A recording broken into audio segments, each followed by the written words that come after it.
أعوذ بالله من الشيطان الرجيم. بسم الله الرحمن الرحيم. ياسين والقرآن الحكيم إنك لمن المرسلين على صراط مستقيم تنزل عز الرحيم لتنذر قوما ما أنذر آباؤهم فهم غافلون.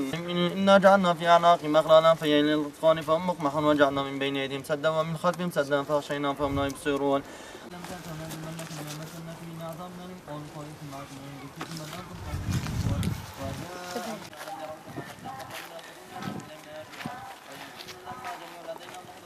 لا كانوا عنها معرضين. وإذا قيل لهم أنفقوا مما رزقهم الله قال الذين كفروا الذين آمنوا أطعموا لو يشاء الله أطعم إن أنتم إلا في ضلال مبين. ويقولون متى هذا الوعد إن كنتم صادقين ما ينظرون إلا صيحة واحدة تأخذ ما وهم يخصمون فلا يستطيعون توصية ولا إلى أن يرجعون في الصور فإذا من الأجداث إلى ربهم ينسلون. قالوا يا ويلنا من بعثنا من مرقدنا هذا ما وعد الرحمن إن أصحاب الجنة اليوم في شغل فاكهون وأزواجهم في ظلال على الأرائك متكئون فيها فاكهة ولما يدعون سلاما وقولا من ربي رحمة يا أيها المجرمون ملكوت كل شيء وإليه ترجعون. صدق الله العظيم. الله أكبر. بسم الله الرحمن الرحيم. قل هو الله أحد الله صمد لم يلد ولم يولد ولم يكن له كفوا أحد. خاسق إذا وقب من شر النفاثات في العقد ومن شر حاسد سبحان ربك رب العزة عما يصفون وسلام على المرسلين والحمد لله رب العالمين.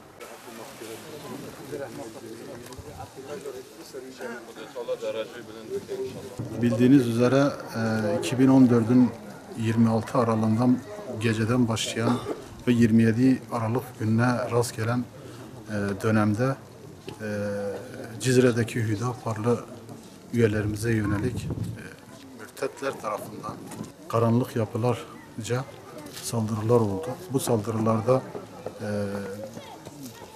bizim üyelerimizden birinin babası olan Şehit Abdullah Deniz dayımız, amcamız 65 yaşında hunharca evinin önünde katledildi. 4. yılında kendisini rahmetle anıyoruz. Onu özlemle arıyoruz. Katillerini lanetliyoruz.